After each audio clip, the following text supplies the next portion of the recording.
Alô, irmãos e irmãs, em Cristo Jesus. Paz seja com todos nós, nesse dia, que é o 4 de agosto de 2022.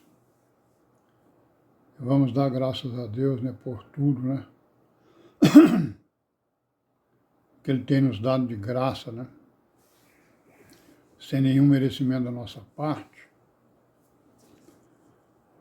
Vamos dar graça pela vida, pela redenção, pelo sangue que o Senhor Jesus derramou no madeiro,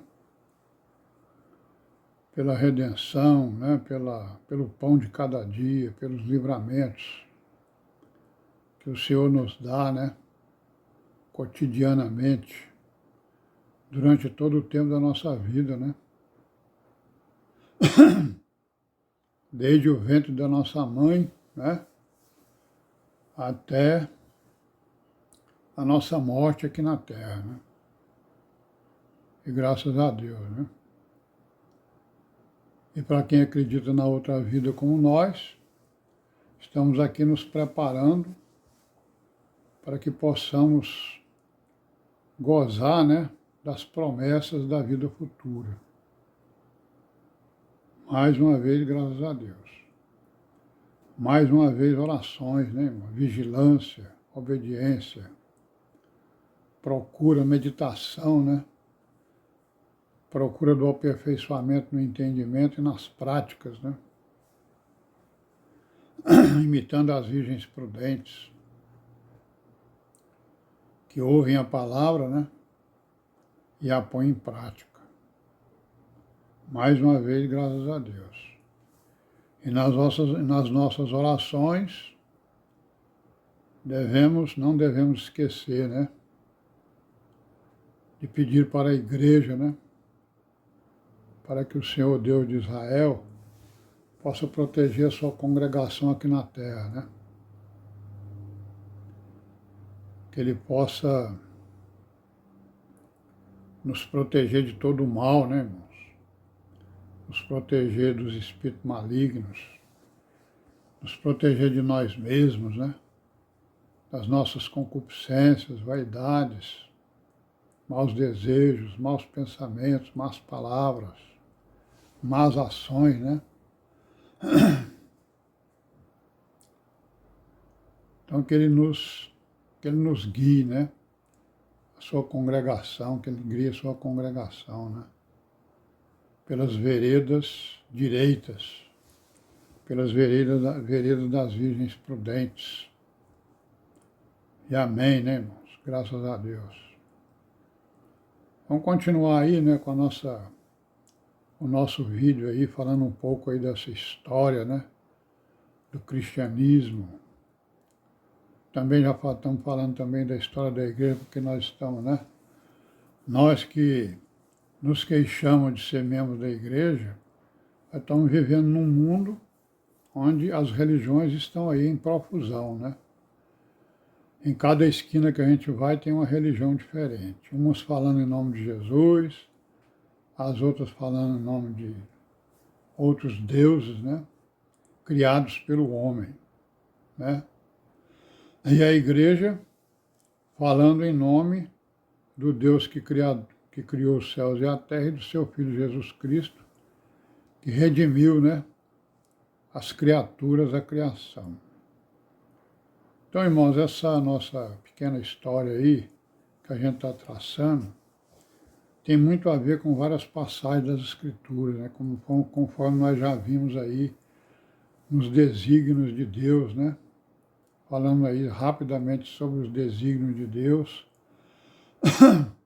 a respeito do mundo, da humanidade, da criação, a respeito de Israel, a respeito da igreja, a respeito dos profetas. E aqui hoje nós vamos ver aqui por uma parábola, que nos diz muito, como outras, nos diz muito a respeito dessa história, da humanidade, de Israel, da igreja, que é a parábola a parábola do joio e do trigo, né? Vamos ver aqui em Mateus, no capítulo 13, no versículo 24, o Senhor Jesus falando aqui da parábola do trigo e do joio, né? Onde ele diz o quê? O reino dos céus é semelhante ao homem que semeia a boa semente no seu campo. Mas dormindo os homens, veio o seu inimigo, semeou o joio no meio do trigo e retirou-se.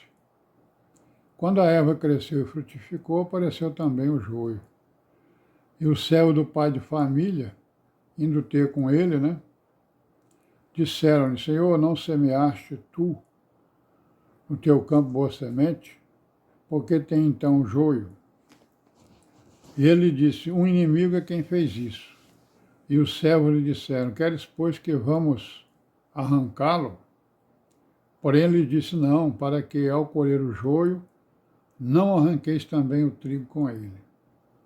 Deixai crescer ambos juntos até a ceifa.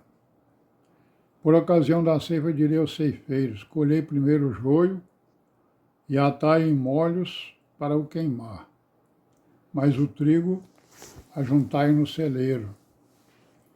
Bom, e aí em seguida ele vai explicar para os discípulos, né, o que significava essa parábola do joio e do trigo. Então, no versículo 37 em diante, ele vai dizer o quê? Ele respondendo disse-lhes, o que semeia a boa semente é o Filho do Homem, né? O campo é o mundo, a boa semente são os filhos do reino, e o joio são os filhos do maligno, né? O inimigo que o semeou é o diabo, né? E a ceifa é o fim do mundo, e os ceifeiros são os anjos, né?